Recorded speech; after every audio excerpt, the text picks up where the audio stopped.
Hey everyone, I'm Adrian. I'm the founder of The Proof, and I'm here with my friend Steph today. Steph, what's going on? Hey guys, I'm the founder of Levitate Foundry. And luckily, we're here with Angie. Thanks for taking the time. Angie is the founder over at Rae Wellness, which is right up all of our alleys. So to kick off, you want to give us a quick rundown of your background and then also what led you to start Rae? Yeah, I'd love to. Great hanging out with you guys today. Wish I had a better background like Steph. Looks beautiful, but yeah, I like to say that I am a feminist wellness lover. Founder of Rae Wellness, and really kind of the story starts in my upbringing. Like I grew up in a really, really holistic household. My mom was a nurse. My dad was so into Reiki and homeopathy. Reiki wasn't a word back then. And we were the really, really weird family meditating on the lawn in Fargo, North Dakota, a very homogenous place. And so we were really weird. Why I'm bringing that up is because it gave me such a cellular appreciation for well-being from such a young age. But I obviously needed to live my own life and figure out what was right for me. So travel the world and ultimately started my career at Microsoft, a couple of years there before moving to Target Corp here in the Twin Cities, Minneapolis area. So I was in corporate in those two companies for 15 years, loved every minute of it. If I'm not learning, I'm not growing. If I'm not growing, I'm not happy. And I just had this amazing corporate career. But at a certain point, I started realizing that my own well-being was decreasing on the priority list. And I had an opportunity to think about what wellness meant to me personally and professionally. And just taking the time to kind of reflect on how I grew up and what this meant. And after so long in corporate, what was the right kind of next step for me? Was it staying? Was it changing my trajectory in some way? And so I essentially, meditated on it and really found that it was important for me to, in the next chapter of my life, merge wellness personally and professionally together so that I could walk the walk for myself. Also knowing, there's a lot of women that felt the same way I did. And as their lives became fuller, they just weren't taking care of themselves and started to get burned out. And really what happened is I was so privileged to be able to take a couple of months off. And in doing so, and just taking care of my own hormonal health, working out every day and making sure that I had the right nutrients from food primarily, started to see a white space that existed in the supplement space. I only saw, generally speaking, a couple of things, and that was one, very, for what I wanted, that was vitamins and adaptogens and minerals and botanicals, is very, very expensive. And so there's nothing in the market for the price I was willing to pay. Secondly, those supplements that did exist at the price point at mass, i.e. CVS or what have you, were either not made for women or had a lot of sugar in them, usually in the gummy format. And so just through taking care of myself, kind of found this opportunity, and as most entrepreneurs do, see white spaces, to create holistic and accessible products that didn't exist in the market.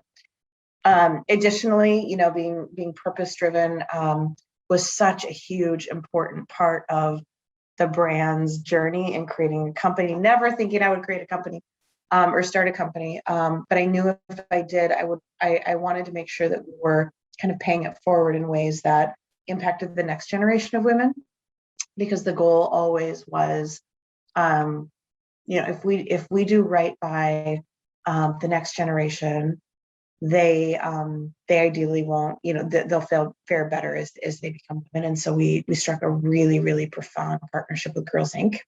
And they inspire girls to be strong, smart, and bold. And we are working with them on the mental and physical well-being of their girls. And we have a deep partnership where it's not only financial, where we give 5% of our revenues every day, but it goes beyond that as well. I love it.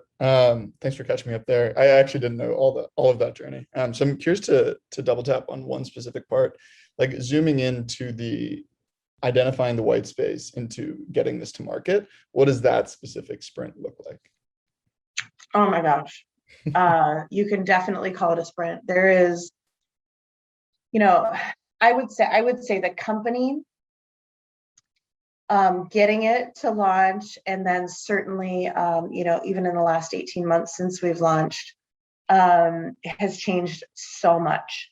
As you know, in the beginning, starting a company requires coming up with an idea, creating a brand view or a brand strategy, mobilizing investors, building a team, and in those first stages, working through immense uncertainty.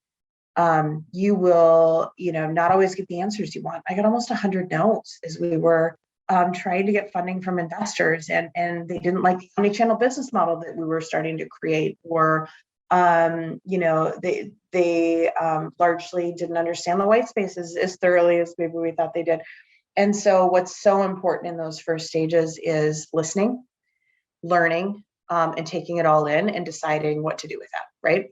And what makes sense, but really, really understanding the more global perspective from everybody you talk to, not just investors, manufacturers, and all the support teams. So laying that groundwork for the first year of starting a company looks very, very different, obviously, than when you're established and running a company and starting to respond to the consumer. Yeah, I hear you there. I'm curious because I know different phases of company building, of like idea, then validation, and then kind of like company building hitting scale. In the validation phase, maybe that was first couple months in the market.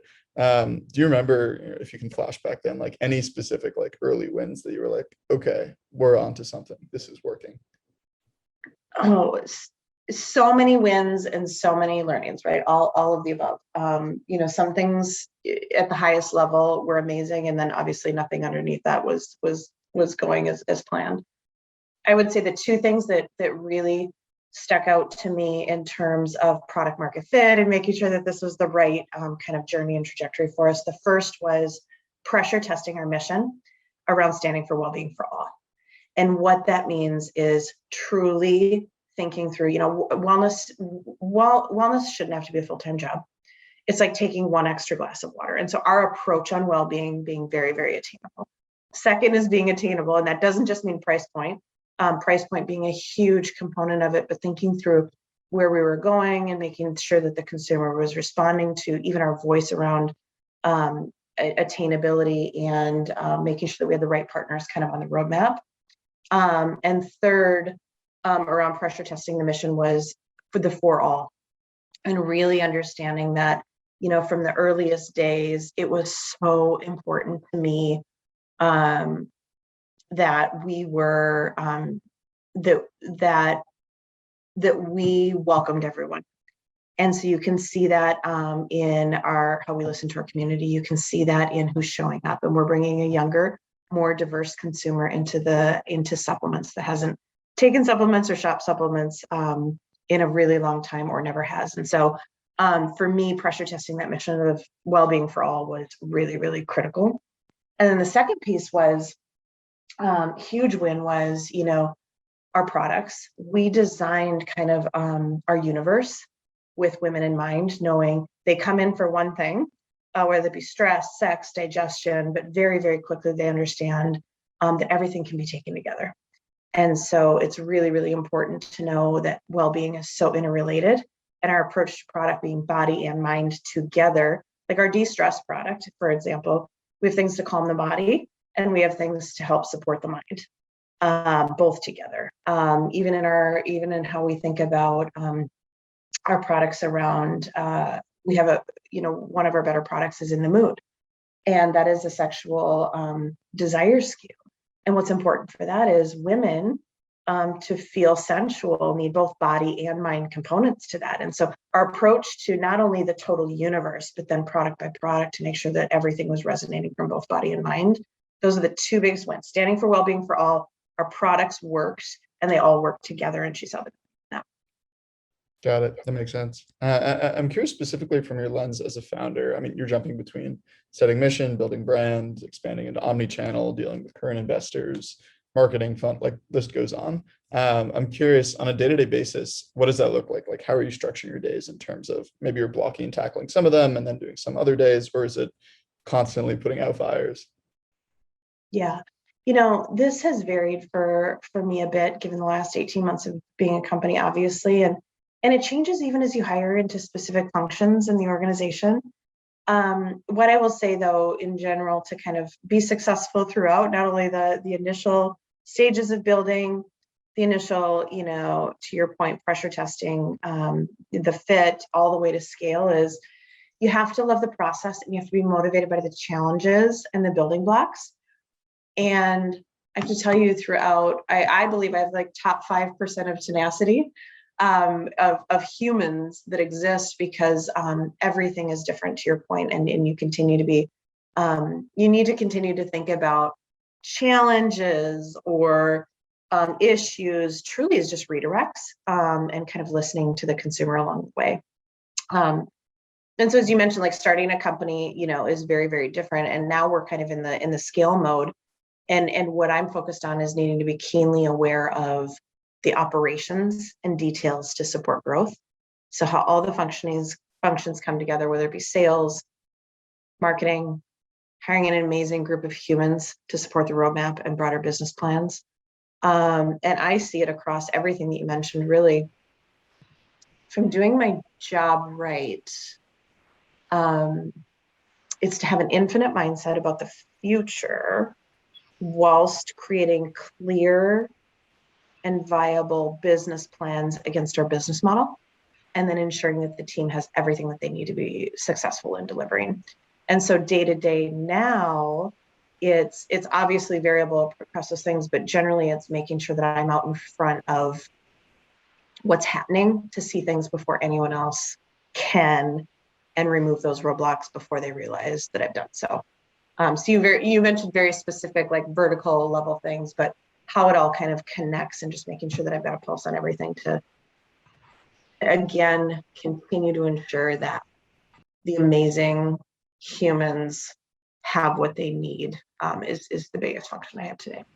So it sounds like you want to be thinking ahead. You want to be able to see what's ahead before others see it. How do you think consumer purchasing behavior will evolve over the next few years as it relates to health and wellness, how people are spending, how people are buying, how people are consuming health and wellness, the general sort of trend of the masses? Yeah. It's all changing. It's all dynamic, like you said, but from my vantage point and where I sit from an industry perspective, it has been such a fascinating journey. Like I said, we're about 18 months old, to see how health and well-being has become such a large focus of daily life. And I am so thrilled to see that over the last few years, women have really started to put themselves on the priority list. And we are so happy to be such a large part of that movement in women's wellness. The industry also has continued to see an increase in solution-oriented and less complicated wellness routines overall. And that's followed suit in supplements as one example. But I'm sure as there's such a long runway for companies that are making all of what I just described attainable. And that is such a huge part of our mission as well. And so that's what's exciting about this is, and attainable doesn't mean obviously just price point. Attainable means the mental health apps and the mental health digital services that are being created. And every day, how I see companies partnering in this well-being space to create something really, really profound together it's what's really, really exciting. And so the runway is long and there's a massive trajectory. And with women kind of at the forefront of obviously taking care of their well-being. I'm curious, specifically as you scaled Rae, are there any brands, it could like be brands from 100 years ago or brands from a year ago, that you've been particularly impressed by, or borrowed notes from their playbook around like how they built a brand, how they've communicated? Just, is there anyone that you've like really looked to and thought, damn, like they're really crushing it? I love this question because as you know, it changes from 100 years ago till now. Like every day I see a brand popping up that inspires me in some way. I think what they all have in common though are, first, I admire brands that are purpose driven and their mission gets stronger with time, no question. I also admire brands that are standing with women and or underrepresented individuals. And there's a lot more that are coming into the wellness space, and it's so motivating to see. And I would say third, there's been an influx of brands that are standing, like I said, in the, for attainability in the wellness space that are super impressive. So it's specific, it's hard to specifically answer one because there's piece parts of inspiration, like I said, every day that I see from various founders, amazing founders, incredible brands that are out there. So it's really hard to just name one without unpacking a number of them kind of together and how they fold together into a consortium. All good, totally fine. And I'm also curious, just going back quickly to one of your first points around, I don't want to butcher this, but I think, it was, if I'm not learning, I'm not growing. And if I'm not growing, something else. I just want to double tap on that specifically. Like, how are you ensuring that you're following that trajectory of, you have to be learning, you have to be growing, and to do that, you have to be happy, but at the same time, not burning out, right? Because like both of those can happen. So I'm curious, just like, how do you structure that learning approach? Oh, it's not easy.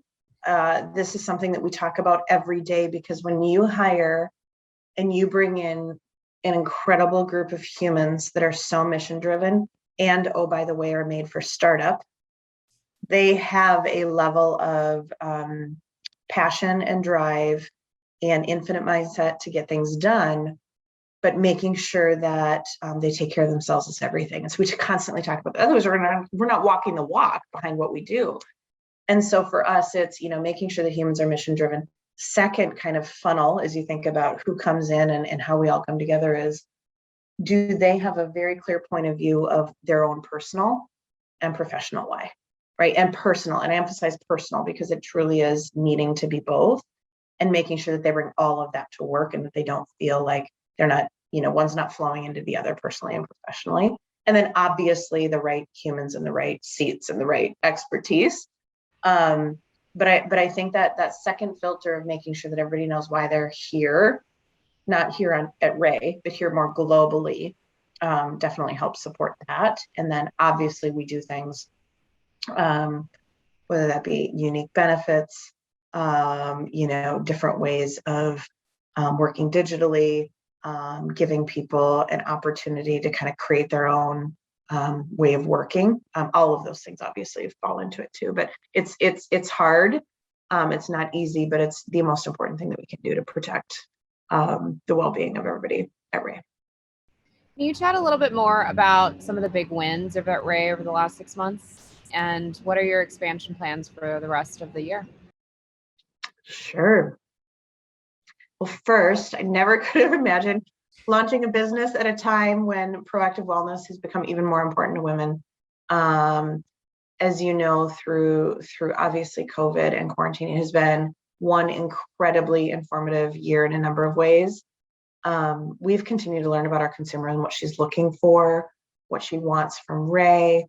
And the biggest wins, we quickly built a brand very, very quickly within months that was being noticed. And Target was one of those big kingmaker retailers that started noticing us. And so in the last, 18 months, we went from becoming a direct-to-consumer brand to omni-channel presence at Target.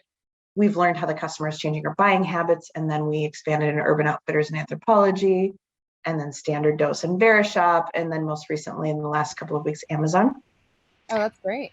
And so, thank you. And so, we are learning in the last 6 months how important our ecosystem of products is, and that universe of products is to our consumer, and thinking about, to your point, what's next and what's next on the horizon, about what else we can bring to her over time. And so women are seeing the value of wellness more than ever. And from day one, like I said, we've been listening to our community.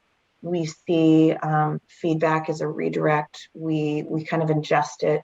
We intentionally have, conversations, not just actively listen, but have conversations with our consumer to better understand what their needs are.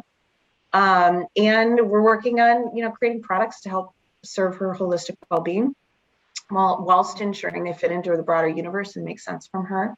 And obviously having, conversations about who the right partners are with some of those partners today on, who is a mission-driven partner, and that could be retail distribution, it could be a number of things, it is a number of things. Mission driven, supporting women's broader well-being and health. And so nothing to announce at this time, but we're always working, we're working to better serve our consumers. And there will be more later this year, but nothing to announce at this time. It's what you're doing is super honorable. I think the mission and everything that surrounds it for women's health is amazing. So yeah, wishing you all of the luck in the world. I mean, it's amazing the traction you've made. We just spoke to Standard Dose actually on like right before this. So oh, they're incredible, aren't they? Incredible curation, and it's just amazing to see how your brand has grown. I followed you guys for some time. It's great to see all the distribution over the years. Oh, you have the best laid plans and you have the best intentions. And like I said, so much doesn't happen the way you thought, but it happens the way it should. And it's been a wild ride. We're still a hobbling toddler in many ways, being 18 months old, but we got our work ahead of us. And the great news is women are responding. I mean, last year we had over 1 million consumers in our first year, customers. Whoa. And so a lot of traction as we think forward. A lot of foundation that we can continue to build. Amazing. And again, congrats on everything, and really appreciate you taking the time within the whirlwind of responsibilities you have. Oh, so you guys are awesome. No, happy to do it. It's been fun. I love it. All right, we'll talk to you soon, Angie. All right, thank you guys. See ya.